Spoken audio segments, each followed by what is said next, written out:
Hai guys, kembali lagi di channel Endesu. Fans Saitama bisa merapat karena di video kali ini kita akan membahas lanjutan cerita setelah Fubuki yang mencoba menyerang balik Tatsumaki dan menghempaskannya ke udara. Lebih tepatnya, kita akan mereview manga One atau webcomic One Punch Man chapter 101. Buat kalian yang belum lihat review chapter sebelumnya, bisa klik link di pojok kanan atas video ini ya.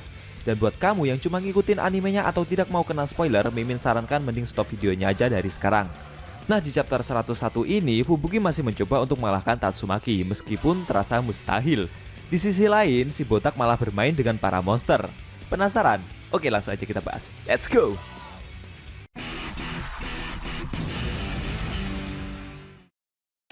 Di awal scene, kita diperlihatkan monster level bencana iblis berbentuk cacing raksasa berkepala dua naik ke lantai tempat Saitama berada.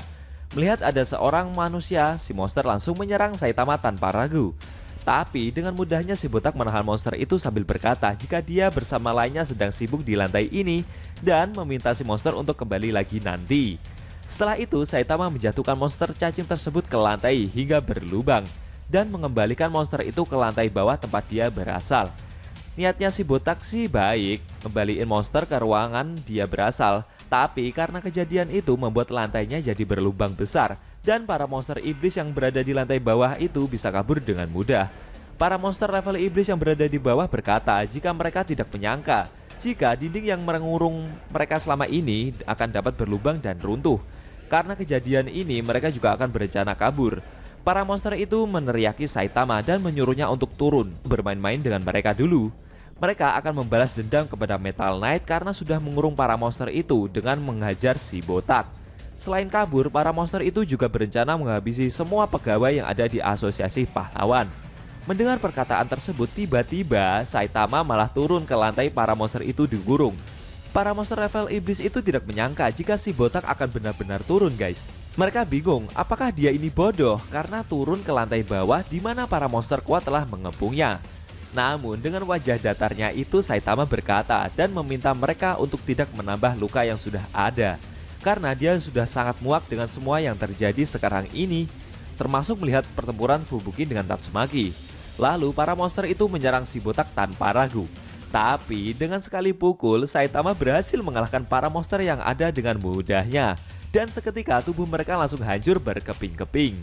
Akhirnya dari balik lubang tempat Saitama turun terdengar suara pukulan dari si botak dan teriakan para monster yang ada. Di sisi lain, Fubuki telah berhasil menyerang kakaknya secara membabi buta, sehingga membuat seluruh area pertempuran mereka diselimuti asap yang sangat tebal. Fubuki merasa jika dia telah mengeluarkan semua kekuatannya dengan sekuat tenaga, dan dia yakin akan kemenangan yang ada di depan mata. Karena Tatsumaki diserang tanpa pertahanan sama sekali, Fubuki mulai berpikir jika dirinya sudah terlalu berlebihan. Lalu dia mencoba bertanya kepada kakaknya apakah dia masih hidup. Namun dari balik asap tebal itu sama sekali tidak terdengar respon dari Tatsumaki. Fubuki memanggil kakaknya beberapa kali. Dia mulai berkeringat ketakutan. Dia mulai berpikiran negatif. Tapi tidak lama setelah itu, Tatsumaki berjalan keluar dari asap tebal itu dengan ekspresi menyebalkan dan tidak terluka sama sekali. Si Tatsumaki menganalisa jika adiknya tadi baru saja menggunakan kekuatan psikisnya untuk menggerakkan udara itu dan mengganggu kekuatan yang Tatsumaki keluarkan. Menurut pahlawan kelas S itu, Fubuki lepas kendali saat menyerangnya tadi. Tatsumaki merasa jika Fubuki selalu saja melakukan hal-hal yang sangat baik. Mendengar pengakuan barusan, Fubuki terkejut dan terdiam membisu. Tatsumaki menambahkan jika dia menarik kembali kata-katanya tadi. Menurutnya, dengan kekuatan Fubuki yang menyerangnya barusan itu, terlihat jika dia juga sudah berkembang dan menjadi kuat. Hal tersebut membuat Tatsumaki merasa bahagia. Sebelumnya Tatsumaki juga bilang jika Fubuki membutuhkannya. Namun karena serangan tadi membuatnya menjadi jelas jika Fubuki akan baik-baik saja tanpa kakaknya itu. Sambil tersenyum, Tatsumaki merasa bangga atas pencapaian dari adiknya tersebut. Fubuki terkejut melihat pengakuan kakaknya itu. Dia merasa telah berhasil meyakinkan Tatsumaki. Lalu Fubuki bertanya kepada Tatsumaki apakah setelah ini dia akan meninggalkan Fubuki sendirian dan tidak akan mengganggu kehidupannya lagi. Tatsumaki menjawab jika dia khawatir kalau mengambil hubungan berharga dari adiknya maka hatinya akan sedih. Lalu sambil menunjukkan ekspresi jahat, Tatsumaki berkata jika dia sekarang telah yakin kalau Fubuki tidak butuh teman. Kalau Fubuki tidak mau menghabisi mereka sendiri, maka Tatsumaki lah yang akan melakukannya untuk adiknya itu sekarang juga. Mendengar perkataan barusan, Fubuki kaget dan protes dengan apa yang kakaknya katakan. Bagaimana bisa dia beranggapan seperti itu? Fubuki memohon kepada kakaknya untuk tidak melakukan hal buruk kepada seluruh anggota timnya. Akan tetapi sambil mengeluarkan aura jahat dan tersenyum, Tatsumaki berkata jika mereka adalah parasit yang menguras bakat dari Fubuki. Dia akan membuat anggota tim Fubuki menjadi bukan pahlawan lagi hari ini. Mungkin yang Tatsumaki maksud itu melukai mereka dengan cacat fisik itu guys. Kejam banget ya. Setelah itu si Tatsumaki meminta Fubuki untuk minggir. Namun Fubuki bersikeras dan berteriak menolaknya. Lalu sambil tertawa, Tatsumaki berkata jika dia sangat senang kalau adik kecilnya yang pemalu itu sekarang sudah menjadi kuat. Lalu secara mengejutkan dia mengeluarkan kekuatan psikisnya secara serius sampai menghempaskan udara yang ada di sekeliling mereka berdua. Tatsumaki menjelaskan jika hidup berdampingan, ketergantungan dan hubungan dengan orang lain itu tidak berguna. Dia akan menghapuskan semua ancaman dari adik kesayangannya itu. Lalu Shin kembali ke masa lalu, menceritakan kisah Tatsumaki dan Fubuki saat masih kecil. Saat itu, Tatsumaki kecil didampingi oleh sekumpulan ilmuwan yang mengajaknya ke dalam laboratorium. Para ilmuwan itu ingin meneliti kekuatan telekinesis dari Tatsumaki untuk kemajuan umat manusia. Ternyata saat itu Tatsumaki kecil telah dijual oleh orang tua angkatnya. Di sisi lain, Fubuki yang masih berusia 2 tahun belum menunjukkan jika dia juga memiliki bakat kekuatan telekinesis, dan hal itu membuatnya tidak ikut dibawa ke dalam lab. Namun jika suatu hari bakat Fubuki keluar, dia juga akan dibawa oleh para ilmuwan tersebut. Di dalam laboratorium itu, tubuh dan kekuatan telekinesis milik Tatsumaki terus diteliti. Mereka terus berdalih jika penelitian itu untuk kemaslahatan umat manusia. Setelah meneliti Tatsumaki lebih rinci, para ilmuwan itu kagum dengan kekuatan yang Tatsumaki miliki. Bahkan mereka menganggap Tatsumaki itu seperti monster. Kejadian tersebut membuat para peneliti itu menuruti apapun keinginan yang Tatsumaki minta. Mulai dari meminta permen atau bahkan meminta mainan, banyak pun mereka turuti. 3 tahun telah berlalu, semua keinginan yang Tatsumaki minta telah mereka turuti. Namun para ilmuwan itu melarang Tatsumaki untuk bermain keluar laboratorium dan memintanya untuk bertahan lebih lama lagi.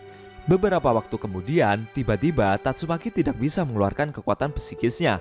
Dan hal itu membuat para ilmuwan tersebut menjadi marah. Mereka malah mengurung Tatsumaki ke dalam sel sampai dia bisa menggunakan kekuatannya lagi. Suatu hari di dalam lab ada kecelakaan yang mengakibatkan seekor monster buatan lepas kendali dan mengamuk. Kejadian itu membuat para ilmuwan dan pekerja yang berada di dalam lab berlarian menyelamatkan diri masing-masing. Sayangnya saat itu Tatsumaki masih terkurung di dalam sel sehingga dia tidak bisa kabur. Tatsumaki kecil berteriak dan meminta pertolongan para staf dan ilmuwan yang berlarian itu. Namun tak ada satupun dari mereka yang mempedulikan Tatsumaki. Lalu sampailah monster buatan yang mengamuk itu berjalan di depan pintu sel tahanan tempat Tatsumaki berada. Saat itu dalam benak Tatsumaki kecil berkata jika dia seharusnya tidak percaya bahwa seseorang akan datang menolongnya. Beberapa saat setelah itu akhirnya Tatsumaki dapat keluar dari laboratorium yang mengurungnya untuk pertama kali. Lalu Tatsumaki kecil berjalan pergi menuju tempat di mana Fubuki kecil tinggal. Setelah itu Shin kembali ke masa saat ini. Sambil mengeluarkan kekuatan psikisnya, Tatsumaki meminta Fubuki untuk minggir. Namun Fubuki menolaknya dan terus mencoba menahan kakaknya itu agar tidak menyakiti anggota dari timnya. Setelah itu, secara mengejutkan dengan kekuatan psikisnya, Tatsumaki melemparkan Fubuki sampai menabrak dinding. Hingga dinding tersebut rusak. Tatsumaki berkata jika dia tidak mau berbuat kasar kepada adik kesayangannya itu. Tiba-tiba secara mengejutkan Tatsumaki mengangkat tangannya dan akan membuat Fubuki tertidur sementara. Nanti saat Fubuki bangun, dia akan mengajak ngobrolnya lebih lama lagi. Fubuki yang sudah tidak punya kekuatan untuk bertarung hanya bisa terdiam dan berkeringat saja. Saat Tatsumaki mau mengeluarkan kekuatan telekinesisnya dan membuat Fubuki tertidur, secara mengejutkan tangannya dipegang oleh si botak. Seakan Saitama meminta Tatsumaki untuk menghentikan perbuatannya itu. Melihat apa yang Saitama lakukan, sontak dengan ekspresi sewot, Tatsumaki bertanya kepada si botak, dia mau apa? Kayaknya Saitama sudah selesai menghabisi para monster yang asosiasi pahlawan kurung tadi guys. Makanya si botak bisa datang untuk menghentikan aksi dari Tatsumaki. Apakah setelah ini Saitama mampu melerai perselisihan antara Fubuki dan Tatsumaki? Atau justru bakal terjadi sesuatu? Sayang sekali, Shin Manga One chapter 101 telah berakhir.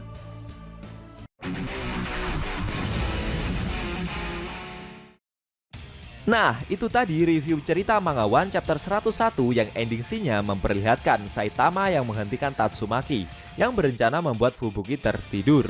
Bagaimana menurut kamu? Jangan lupa tinggalkan komentar kalian ya. Klik subscribe lalu tekan loncengnya juga ya guys. Ingat tekan lonceng biar kalian selalu dapat notifikasi jika kita upload video terbaru. Oh iya, video ini boleh di-share ke teman-teman kalian juga kok. Hitung-hitung biar channel Endesu makin rame dan makin dikenal banyak orang. Tekan like kalau suka sama video ini dan dislike kalau nggak suka. Jika ada kata-kata dari Mimin yang kurang pas, Mimin mohon maaf dan sampai bertemu di video review Manga One selanjutnya.